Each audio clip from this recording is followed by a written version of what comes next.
Por el Grupo Parlamentario Vox tiene la palabra el señor Abascal Conde.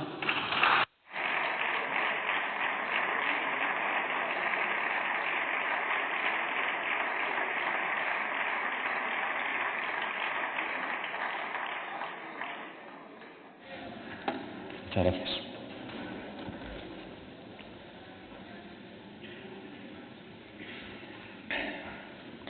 Muchas gracias, señora presidenta.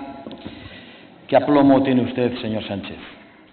Después de ayer, que venga aquí y se atreva a hablar de la soberbia de otros. Imagínase el discurso que ha hecho, la credibilidad que tiene para nosotros después de escucharle algo como eso. Mire, señor Sánchez, usted con tal de seguir ahí sentado, está dispuesto a cualquier cosa. Lo mismo ha traído a esta Cámara los chantajes de sus socios separatistas y comunistas, que aumentan las desigualdades y la división entre los españoles, que se ofrece como mayordomo de esos burócratas de Bruselas a los que nadie ha elegido. Señor Sánchez, el precio que cuesta que usted siga ahí sentado, a todos los españoles día a día, no puede seguir recayendo sobre el bolsillo de los ciudadanos. Es verdad que sus delirios de autócrata, que han erosionado la convivencia, la prosperidad y los derechos fundamentales, son una característica y una responsabilidad exclusivamente suya. Pero también es cierto que, en lo referente a las grandes decisiones, usted simplemente se limita a obedecer y a seguir las instrucciones que le trasladan desde esa oligarquía ideológica y burocrática que es contraria a los intereses de España y a la que usted se muere de ganas por pertenecer. Esas oligarquías y esos poderosos contra los que aparentemente arremete, pero a los que obedece, no han aprendido nada de las crisis de este siglo, y usted se ha referido a algunas de ellas, o quizás sí, han aprendido, y lo hemos padecido, que la receta es seguir acumulando poder y dinero mientras erosionan la democracia y degradan el bienestar de los ciudadanos. Así sucedió en la crisis de 2008 a la que usted hacía referencia. Luego hablaré de la crisis de 2015 y después de la actual crisis también. En aquella crisis donde unos pocos, los ricos, fueron más ricos y los pobres más pobres. Entonces, el bipartidismo, señor Sánchez, y creo que usted sabe de lo que le voy a hablar, consiguió cargarse una institución nacional como las cajas de ahorro, que hacía una gigantesca labor social y que era un patrimonio de todos los españoles.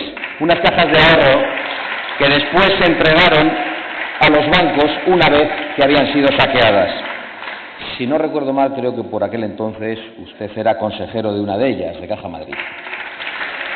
De aquella crisis proviene la enorme brecha que separa a la clase dirigente de los pueblos de Europa y que hoy hemos visto aquí, que viene usted sin corbata por delirios ideológicos, mientras los sugieres tienen que seguir viniendo con su uniforme. El hecho de haber sentado junto a usted a los nuevos comunistas que parecían venir de las movilizaciones del 15M simplemente nos ha engordado a los ciudadanos la factura que tenemos que pagar, porque hay más cargos a los que colocar. Esa brecha se ensancharía años después, cuando la crisis migratoria del año 2015 y el incesante goteo de atentados islamistas puso entonces de manifiesto el fracaso de las sociedades multiculturales. Entonces, desde los despachos o desde sus mansiones, los poderosos daban la bienvenida a miles y miles de inmigrantes ilegales y a todos los disfrazaban de refugiados y cantaban las bondades de la inmigración ilimitada que decían que necesitábamos por nuestra crisis de natalidad y también, según algunos CEOs de grandes empresas, porque eso serviría para bajar los salarios. Eran otros los que sufrían las consecuencias de ese efecto llamada en el mercado laboral, en las calles o en sus cuerpos, sin poder siquiera quejarse, porque no ha habido un solo día en el que los medios de comunicación no hayan tachado a los que se oponen a esas políticas de xenófobos y de racistas. Algún día se juzgará el modo en el que políticos y periodistas han insultado a sus propios pueblos y lo han estigmatizado en el mundo occidental. Las mismas élites que en el 2008 dijeron a los europeos que la crisis era suya, era de Europa, dijeron en 2015 que también la culpa de la crisis era nuestra, era de Europa, de los que padecíamos la islamización, la inseguridad o los problemas de convivencia. La culpa para ustedes siempre es de otros, que son los más humildes, que son los de abajo. que son los más débiles y que son las víctimas de sus políticas. La culpa nunca es suya, señor Sánchez. Esa crisis migratoria fue el segundo gran atentado al bienestar de los europeos. Después, por toda Europa ha surgido una reacción que ni ustedes pueden negar a ese multiculturalismo obligatorio y al buenismo suicida de burócratas, de políticos profesionales, de multinacionales y de medios de comunicación. Lo acabamos de ver en Italia, lo hemos visto en Suecia, hace ya tiempo en Polonia y Hungría. La mitad de Francia ya ha reaccionado y España no va a ser menos cuando a los españoles se les devuelva la voz y el voto. Hoy, en el año 2022, la pandemia, la inflación y la actual crisis energética, qué duda cabe, han dibujado un nuevo escenario. Y ustedes pretenden salir de la misma forma que en las anteriores, acumulando poder sin controles democráticos, hasta el Tribunal Constitucional se lo ha afeado a usted, aumentando las fortunas de las grandes multinacionales, aumentando los impuestos a los autónomos y aumentando la deuda pública que van a tener que pagar las siguientes generaciones, y luego repartiendo migajas y subsidios a los ciudadanos a los que previamente se ha robado el futuro y la prosperidad. Esa es su receta, señor Sánchez, esa es su receta, señores socialistas y comunistas. Es lo que siempre han hecho, es lo único que saben hacer. Si hubieran tomado nota de las crisis anteriores, serían capaces de bajarse del burro de la religión climática, que ya es solo la excusa para arremeter una vez más contra los que menos tienen. Porque de la crisis no se sale pisoteando a los más humildes, ni regalando más soberanía, ni eludiendo los controles democráticos. De la crisis se sale protegiendo nuestros intereses y nuestros derechos. Y si hay que pedir sacrificios, se piden dando ejemplo, señor Sánchez, no subiendo el sueldo del Gobierno y de los políticos en esta Cámara. Señor Sánchez, la guerra que padece Europa no se habría producido si los mandatarios europeos no nos hubiesen puesto en manos de Rusia y en manos de China, entregando nuestra prosperidad y nuestra soberanía. Putin se paga sus armas con el gas que usted le compra, y usted le compra a Rusia 4 veces más gas de lo que le comprábamos, y además, de paso, arruina a los hogares españoles para pagar esas facturas. Se lo hemos dicho varias veces. En esta situación, seguir hablando de transición ecológica es un chiste macabro. Primero, porque el eufemismo ofende. Ustedes llaman transición ecológica a la imposición de una superstición climática que no tiene con sus medidas ningún efecto beneficioso para el planeta, pero que se ha convertido en el nuevo gran negocio de las multinacionales woke y, por supuesto, de esos regímenes antidemocráticos a los que dicen combatir, pero que se ríen y se fortalecen con las restricciones que por su culpa nosotros nos autoimponemos. Así que nada de transición energética, señor Sánchez. Traición energética es exactamente lo que votó este Congreso. Por eso, lo primero y lo principal que tiene que hacer un gobierno que piense en la economía y en las clases medias y populares, pero también una oposición que presume de saber gestionar y cuadrar las cuentas, es derogar la infame ley climática aprobada hace un año en este Congreso.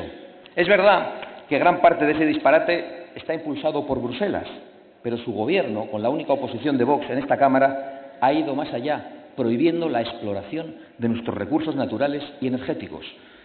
De verdad, yo he tenido oportunidad de hablar con mandatarios internacionales de esta votación en el Congreso y no se lo creen. Les cuesta muchísimo entender que ustedes mantengan una ley criminal que nos condena a la ruina y al frío.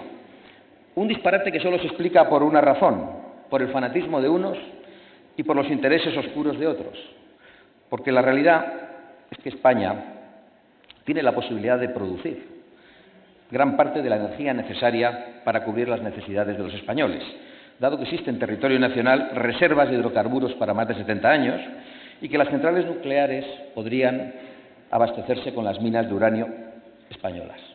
En España, señorías, lo hemos dicho otras veces, hay gas, hay petróleo, hay litio, tan importante en este momento, hay carbón, del que todavía no podemos prescindir. Además, tenemos la fortuna de que hay sol, de que hay viento, de que hay presas y de que hay desniveles para poder acumular la energía a través del agua. Y por eso, señorías, urgentemente se debe frenar el derribo de las centrales térmicas, se debe retomar la energía nuclear, prolongando la vida de las centrales existentes y planificando la apertura de nuevas centrales. Se debe poner fin al vaciado de los embalses, Se debe terminar con la voladura de las presas. Hay que desarrollar un plan general de explotación y exploración sensata y sostenible de todos nuestros recursos naturales y no prohibirlo en este Congreso. Se debe presionar para modificar el actual sistema de fijación de precios hecho a beneficio exclusivo de la industria alemana. Se debe eliminar el mercado de derechos de CO2, que es un impuesto ideológico, por no decir un impuesto religioso.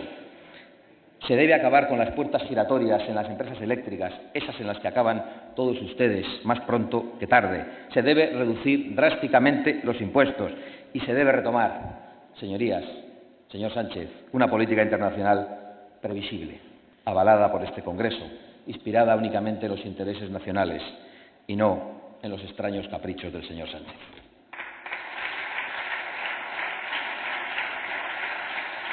Nosotros le exigimos desde hace tiempo que tomase estas medidas. Bueno, es verdad que le hemos pedido también que se marchase y que dejase paso a los que pongan su interés nacional por encima de los intereses personales de sentarse en ese sillón. Si hubieran tomado ustedes nota de la reacción soberana ante la crisis de 2015, dejarían a un lado sus agendas internacionales y su sumisión a poderes no democráticos, porque lo que hoy nos trae usted aquí son migajas, es propaganda, es pan para hoy y hambre para mañana, y es deuda pública para generaciones y generaciones. Es maquillaje para hacer un discurso en el Congreso. No hay una rectificación profunda, señor Sánchez, y no hay un ánimo restaurador de la prosperidad de las elecciones, sino una intención de llegar a las elecciones con mejores perspectivas electorales. Eso es lo único que a ustedes les mueve. No habrá ninguna mejora sustancial en la dramática realidad que sufren los españoles hasta que no abordemos el gran cambio estructural que España necesita en materia energética, es decir, un portazo a las oligarquías y una puerta abierta a la gente común. Señor Sánchez, nosotros estamos de acuerdo.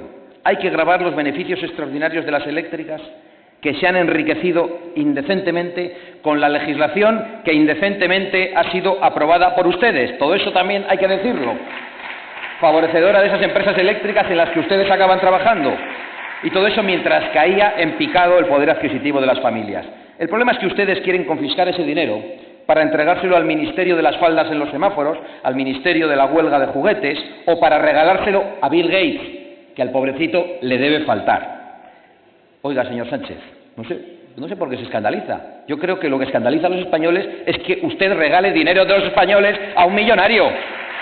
Si cuando los españoles le echen, y lo harán en cuanto tengan ocasión, ¿sueña usted con entrar al servicio de algún millonario o sueña con algún gran sillón europeo? No lo haga con el dinero de los contribuyentes, por favor. Nosotros decimos que hay que garantizar que el 100% de lo que se recaude vaya destinado a mejorar la vida de los españoles, a un verdadero bono social, a una bajada radical de las facturas de la luz y del gas, a una ayuda a los más vulnerables, pero el 100%. Nada al ministerio de la señora Montero, que habría que cerrarlo mañana, el 100%. Y si a eso se añade otro porcentaje importante que lo aporte el Estado para compensar por el IVA caído del cielo. Porque el Estado también se ha enriquecido cual usurero con el sufrimiento de la gente. Y tiene el dinero que la gente necesita para vivir, para regalarlo a placer. Y hay que recuperar la deducción por vivienda habitual en el IRPF, señorías, para que los españoles con préstamo hipotecario puedan deducirse, como en el pasado, todos los intereses que abonan y así afrontar la subida de tipos. Y hay que extender a toda la nación la deducción por los costes de alquiler en el IRPF. Por cierto, les he visto aquí aplaudir en pie la seguridad social, el Estado social, la educación pública. Yo no sabía que lo habían inventado ustedes. ¿A quién aplaudían exactamente? Lo que sí sabemos es que en España ha habido un Estado social y una educación pública con muchísimos menos impuestos de los que hay ahora. Sabemos que ustedes no van a hacer nada de lo que les pedimos, porque ustedes no han aprendido nada de las crisis anteriores. Y por eso se tiene que esconder, y los españoles le abuchean allá donde va. Ayer estuvo usted muy mal, señor Sánchez, por segundo año consecutivo, haciendo esperar al jefe del Estado. Usted no puede hacer eso. Guarde esas ridículas ínfulas para Bruselas, a ver si allí se las aguantan, porque aquí usted tiene que dar ejemplo de respeto a las instituciones, de respeto al jefe del Estado, a la separación de poderes y al Estado de Derecho. Le piten o no le piten, es su obligación. Y le aseguro que lo de que a los políticos nos piten no es tan grave. A otros nos han apedreado, que eso es muchísimo más grave.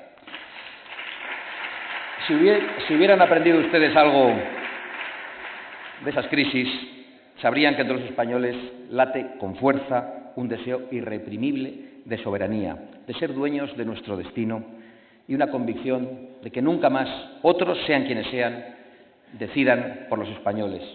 Nos da igual que sean unos burócratas sin escrúpulos, unos medios de comunicación altivos o unos políticos frívolos. Le volvemos a pedir que se echen a un lado y devuelvan la palabra a los españoles. Atrévase a preguntar al pueblo español sobre estos asuntos, sobre los que se muestra tan seguro. Lo mismo se lleva una sorpresa y comprueban que el consenso que ustedes creían tan sólido no era más que la suma de miles y miles de disensos ahogados. Los españoles deben decidir, tienen derecho a hacerlo. El artículo 92 de la Constitución solo se ha aplicado en España en 2 ocasiones para votar el referéndum de la UE y el de la OTAN. Jamás en 40 años de democracia se ha preguntado a los españoles sobre políticas públicas que les afectaban. Y efectivamente, los votantes de distintos partidos pueden coincidir en muchísimas cosas. Si ustedes se atreviesen a preguntar sobre si queremos explorar nuestros recursos energéticos o seguir pagando las facturas más caras, o sobre si los españoles quieren una inmigración ilegal y desordenada o quieren una inmigración legal, o sobre las políticas de género que ustedes han aprobado y que acaban con la libertad y con la igualdad, no tengo ninguna duda de que votantes de izquierdas y derechas votarían lo mismo, pero votarían contra lo que ustedes han impuesto de espaldas a los ciudadanos. Muchas gracias. Muchas gracias, señor Abascal.